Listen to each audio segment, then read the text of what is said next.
Friends, நான் தான் உங்களோட ஏபி.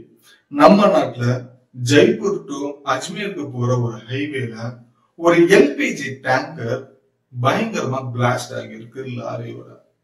இதுல கிட்டத்தட்ட 16 பேர் வந்துட்டு இறந்துருக்காங்க. அந்த ஒரு லாரி பிளாஸ்ட் ஆனதுனால பக்கத்துல அந்த ஹைவேல போய்கிட்டு இருக்கிற காரு, பஸ், அடுத்த வேற ஒரு லாரிகள், இந்த மாதிரி ஏகப்பட்ட வண்டிகள் கிட்டத்தட்ட 30க்கும் மேல கருகி இருந்தது. அந்த வேனுக்குள்ளேயோ அந்த பஸ்ஸுக்குள்ளேயோ அந்த காருக்குள்ளேயே இருக்கிற மக்கள் தீக்காயத்தோடவே வெளியில போயிருக்காங்க. இன்னைக்கு நம்ம அந்த அஜர்பைஜானோட பிளைட் ஆக்சிடென்ட பத்தி பெருசா பேசிக்கிட்டு இருக்கோம். ஆனா நம்ம ஊர்லயே நம்ம நாட்டிலேயே இவ்வளவு பெரிய ஒரு பிளாஸ்ட் ஒண்ணு நடந்திருக்கு 2 நாளைக்கு முன்னாடி. இது யாருமே வந்துட்டு இதை பத்தி பேசுறது கூட இல்ல. சுத்தமா இந்த சவுத் இந்தியா மீடியால இதை பத்தி பேசுறதே இல்ல. ஜெய்ப்பூர்ல இந்த அளவுக்கு மிகப்பெரிய ஒரு எல்பிஜி பிளாஸ்ட் ஒண்ணு நடந்திருக்கு அப்படின்றது பல பேருக்கு தெரியாத ஒரு விஷயமாவுமே இருக்கு. இது எதுக்காக நான் உங்ககிட்ட சொல்ல வர்றேன் அப்படின்னாக்கா, நான் அந்த ஒரு பிளாஸ்ட பத்தி படிக்கும் போது ரொம்பவே ஒரு கேவலமான ஒரு விஷயத்த நான் படிச்சேன். என்ன அப்படின்னாக்கா, நம்மளோட சினிமா தியேட்டர்லாம் நம்ம பார்ப்போம், சினிமாவெல்லாம் நம்ம பார்ப்போம். ஒரு வில்லனோ இல்ல வில்லனோட அடியாட்களோ ஒருத்தனை ஒரு அப்பாவிய போட்டு பப்ளிக் முன்னாடி அடிச்சுக்கிட்டு இருப்பாங்க. அது பப்ளிக் சுத்தி வந்துட்டு போட்டோவோ கை கட்டி நீங்களும் பார்த்துக்கிட்டு இருப்பாங்க. அது நம்ம சினிமால பார்த்திருப்போம். பட் அது நேர்லயே நடந்திருக்கு. அந்த எல்பிஜி பிளாஸ்ட்ல ஒரு 30 வயசு ஆளு அந்த பிளாஸ்ட்ல எரிஞ்சு ஒரு பாதி உடம்பு எரிஞ்சும் எரியாமலையும் அந்த ரோட்ல நடந்து வந்திருக்கான், என்னை காப்பாத்துங்கன்னு சொல்லி. அவன் எரிஞ்சுக்கிட்டு நடந்துட்டு வந்துட்டு இருக்கிற அதே நேரத்துல அவனை சுத்தி ஒரு 4 பேரு கேமரால போட்டோ எடுத்துக்கிட்டு வீடியோ எடுத்துக்கிட்டு அவங்களோட சோசியல் மீடியால போடுறதுல ஆர்வமா இருந்திருக்காங்க. கடைசியில அவன் அந்த ரோட்ல நடந்து வந்தே அவன் செத்தே போயிட்டான். நான் சினிமால பார்த்துதான் வந்துட்டு இதெல்லாம் நம்ம தெரிஞ்சு வச்சிருக்கோம். பட் உண்மையிலேயே இன்னைக்கு மக்கள் அப்படி மாறி இருக்காங்க. அது ரொம்ப ஒரு கேவலமான ஒரு விஷயத்த படிச்சேன். அது உண்மையிலே இதுக்கு பின்னாடி என்ன காரணம் இருந்தது, அது எப்படி எல்பிஜி பிளாஸ்ட் வந்துட்டு நடந்தது அப்படின்றதுதான் ரீசெண்டா நம்ம பார்க்க போறோம். சோ யாருமே பேசாத ஒரு விஷயத்த நம்ம பேசி மத்தவங்களுக்கும் தெரிய வைப்போம். சோ உங்களை பொறுத்த வரைக்கும் நீங்க முடிஞ்ச வரைக்கும் இதை ஷேர் பண்ணுங்க. இந்த மாதிரி எல்லாம் வந்துட்டு ஊர்ல நடக்குது அப்படின்றத சொல்லி. சோ வாங்க, ஜெய்ப்பூர் டு அஜ்மீர் நடந்த அந்த ஹைவேல நடந்த எல்பிஜி பிளாஸ்ட் எப்படி நடந்தது, என்னதான் ஆயிடுச்சு, இப்போதைக்கு என்ன ஸ்டேட்டஸ் டீட்டெயிலா தெரிஞ்சுக்கலாம். நாங்க உங்களோட ஏபி and welcome to our channel. இன்னும் நம்ம சேனல் சப்ஸ்கிரைப் பண்ணலாம், உடனே சப்ஸ்கிரைப் பண்ணிக்கங்க. அப்ப இது போல ஒரு தெரியாத பல விஷயங்களை நீங்க இந்த சேனல் மூலமா வெறும் 10 நிமிஷத்துல எல்லா டீட்டெயிலுமே தெரிஞ்சுக்க முடியும். அதுக்கு உங்களோட சப்போர்ட் சப்ஸ்கிரைப் பண்ற ஒரு விஷயத்துல காமிச்சுக்கோங்க.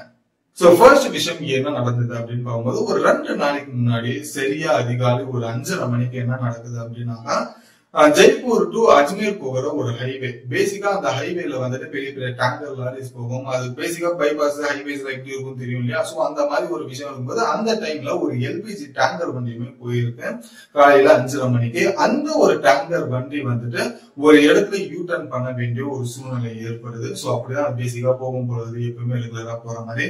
சோ டைம்ல ஒரு யூ டர்ன் பண்ணும்போது எதிர்ல வர இன்னொன்னு ஒரு வண்டி வந்துட்டு இந்த எல்பிஜி டேங்கர்ல இருக்கிற முன்பகுதியை வந்துட்டு ஒரு சின்னதா ஒரு ஆக்சிடென்ட் பண்ணுது. சோ 2 டிரைவருமே அந்த டைம்ல இது ஒரு சின்ன ஆக்சிடென்ட் அப்படின்ற ஒரு விஷயம் தான் நினைச்சிருக்காங்க.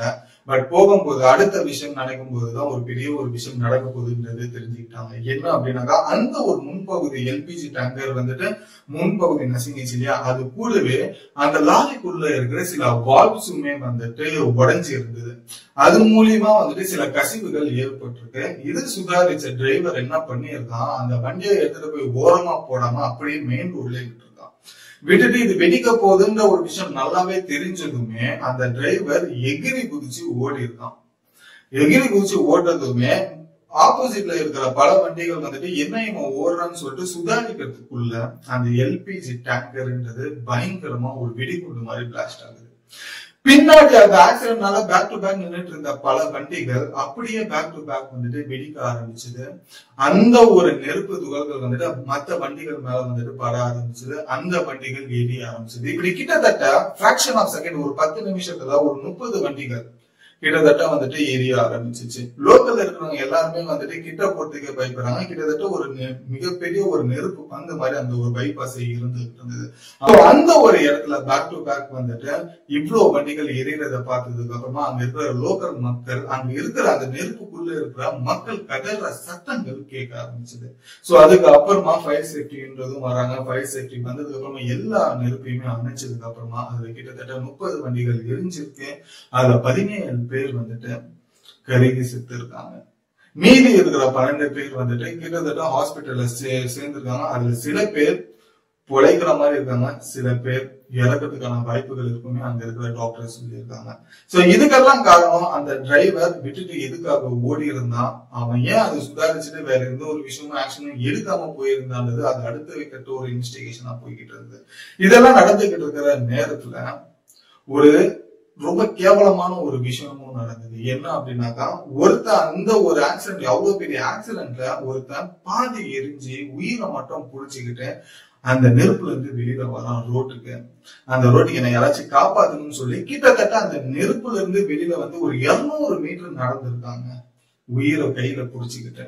அந்த 200 மீட்டர் நடந்துட்டு இருக்கும் போது கூட அவனை சுத்தி ஒரு 4 பேர் போட்டோ எடுத்துக்கிட்டு இருக்காங்க, வீடியோ எடுத்துக்கிட்டு இருக்காங்க, அவங்க சோசியல் மீடியால போட. இது எவ்வளவு பெரிய ஒரு கேவலமான விஷயம். எந்த மாதிரி ஒரு சோசியல் மீடியால நம்ம வந்துட்டு ஒரு அடிக்ட் ஆகி இருக்கோம். ஒரு சோசியல் மீடியா எந்த அளவுக்கு நம்மள மாத்தி இருக்கு, நம்மளோட மூளையை எந்த அளவுக்கு வந்துட்டு இது செலவு செஞ்சு இருக்குன்றது பாருங்க. ஒரு ஆளோட உயிரை தாண்டி அவனுக்கு அந்த போன்ல போட்டோ பிடிக்கிறதும் வீடியோ எடுக்கிறது தான் முக்கியமா இருந்திருக்குன்னா, அப்ப நம்ம எந்த அளவுக்கு ஒரு டேஞ்சரான ஒரு சொசைட்டில வாழ்ந்துட்டு இருக்கோம்ன்றத நினைச்சு பாருங்க. ஒருத்தன் உயிரோட அந்த மாதிரி ஒருத்தன் உயிருக்கு போராடிட்டு இருக்கான்றதை தாண்டி அவனை காப்பாத்துவோமா, இல்ல போட்டோ எடுத்து வீடியோ எடுத்துட்டு ஒரு ப்ரூஃபுக்காக வந்துட்டு சோசியல் மீடியாலயுமே இல்ல மத்தவங்களுக்குமே ஷேர் பண்ணிக்கிட்டு இருப்போமா? இன்னைக்கு அப்படிதாங்க நடந்திருக்கு. இது எவ்வளவு ஒரு கேவலமான ஒரு விஷயம் அப்படின்றதுமே நம்ம பாருங்க. ஒரு விஷயத்துல அடிக்ட் ஆகலாம், ஆனா ஒரு உயிரை தாண்டியுமே வந்துட்டு இந்த சோசியல் மீடியா தான் முக்கியம் அப்படின்னு நினைக்கிறது ரொம்ப பெரிய ஒரு தவறான விஷயம். அப்படிதான் இன்னைக்கு நடந்தது. அதவே செத்தே போயிட்டான். அவன் நெருப்புல இருந்து வெளியில வந்து எவனாவது காப்பாத்துவாங்கன்னு நினைச்சான். பட் எல்லாமே போட்டோ எடுக்கிறதுல பிஸியா இருந்ததுனால இதுக்கப்புறம் அவனை நம்பினது வேஸ்ட் தான் சொல்லிட்டு அவனே உயிரையுமே விட்டுட்டான். இறந்துட்டான் பையன். ஒரு 200 மீட்டர் வெளில வந்து இறந்துட்டான். எவனுமே காப்பாத்துற மாதிரி தெரியலன்னு சொல்லிட்டு இறந்துட்டான். அந்த வழி தாங்க முடியாம. எவ்வளவு ஒரு கேவலமான ஒரு விஷயம்ன்றது பாருங்க. சோ இந்த ஒரு விஷயம் எல்லாம் நடந்துகிட்டு இருக்க நேரத்துல எரிஞ்சவங்க இருக்காங்க இல்லையா, 17 பேர், அவங்க யாருன்றது கண்டுபிடிக்கிறதுக்காக அவங்களோட உடம்புல இருக்கிற டிஎன்ஏவை எடுத்து இவங்க இன்னார் தான் அப்படின்றத கண்டுபிடிக்கிற வேலையில தீவிரமா இருக்காங்க அந்த ஊர் போலீஸுமே, அங்க இருக்கிற இன்வெஸ்டிகேஷன் டீமுமே.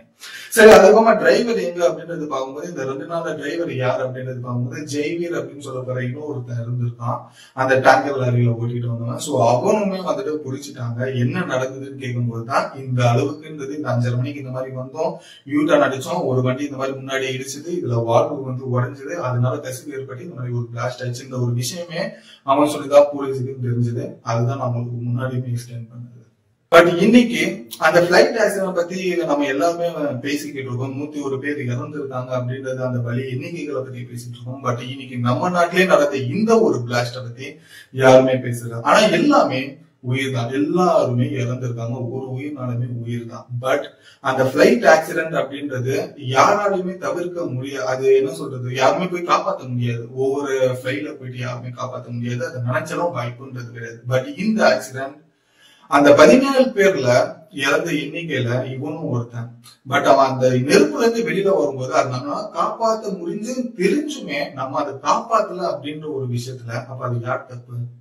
இதை தவிர்க்கக்கூடிய ஒரு விஷயமா இருக்கு அப்படின்றப்பதான் இங்க நம்ம பண்ற ஒரு தப்பே வெளியே வருது. இன்னைக்கு 17 பேர் அதுல இறந்துருக்காங்கன்னா ஒருத்தன் உயிர் வாழ்ந்திருந்தானா 16 இருந்திருக்கும் இல்லையா? ஒரு மிகப்பெரிய ஒரு பிளாஸ்ட்ன்ற ஒரு வெளிச்சம் வந்தது. இன்னைக்கு பல பேரோட வாழ்க்கையில அந்த வெளிச்சம் அப்படியே இருட்டா முடியிருக்கு. எத்தனை பேரோட குடும்பம் நடுத்தருல வந்திருக்கும் இதனால. இதுதான் ஃப்ரெண்ட்ஸ், ஜெய்ப்பூர்ல நடந்த எல்பிஜி டேங்கரோட பிளாஸ்ட் பத்தியான பல இன்ஃபர்மேஷன். சோ இந்த ஒரு இன்ஃபர்மேஷன் உங்களுக்கு யூஸ்ஃபுல் இருந்தா லைக் பண்ணிக்கங்க, மத்தவங்களுக்கு இதை ஷேர் பண்ணுங்க. நம்ம நாட்டிலுமே இந்த அளவுக்கு ஒரு மிகப்பெரிய ஒரு பிளாஸ்ட்ன்றது 2 நாளைக்கு முன்னாடி நடந்திருக்கு. அதை ஒருத்தன் காப்பாற்றணும்னு நினைச்சான். பட் அவன் யாருமே காப்பாத்தாம போட்டோ எடுத்துக்கிட்டு வீடியோ எடுத்து சோசியல் மீடியால போட்டு அந்த மாதிரி ஒரு வாழ்க்கையில சொசைட்டில நம்ம வாழ்ந்துகிட்டு இருக்கோம். இது ரொம்ப தப்பான ஒரு விஷயம் அப்படின்றது நீங்க நினைச்சீங்கன்னா இதுக்கு கண்டிப்பா நீங்க உங்க ஃப்ரெண்ட்ஸ்க்குமே ஷேர் பண்ணுங்க. அவங்களுக்கும் இது ஒரு அவேர்னஸா இருக்கும். இந்த மாதிரி ஒரு சிச்சுவேஷன் என்னைக்காவது நடந்தா அவங்க இதை தவிர்த்து அந்த ஒரு ஆளை யாராச்சும் காப்பாத்துறதுக்கான ஒரு முயற்சியாவது எடுப்பாங்க. சோ இன்னும் நம்ம சேனல் சப்ஸ்கிரைப் பண்ணலாம், உடனே சப்ஸ்கிரைப் பண்ணிக்கங்க. இந்த ஒரு எல்பிஜி டேங்கரோட பிளாஸ்ட பத்தி நீங்க என்ன நினைக்கிறீங்கன்றதையும் கமெண்ட்ல சொல்லுங்க. நம்மளோட தாட் பொறுத்த வரைக்கும் நம்ம ஒரு உயிரை தாண்டி போட்டோக்கு தான் அதிக வேல்யூ கொடுக்குறோம்ன்றது தான் இந்த ஒரு சம்பவத்துல எனக்கு தெரிய வருது. சோ உங்களோட தாட்டை கமெண்ட்ல சொல்லுங்க. சோ இதோட இந்த வீடியோ முடிச்சுட்டு அடுத்த ஒரு வீடியோல உங்களுக்கு சூப்பரான ஒரு இன்ஃபர்மேஷன் நான் உங்களை பாக்குறேன். Until then, bye bye.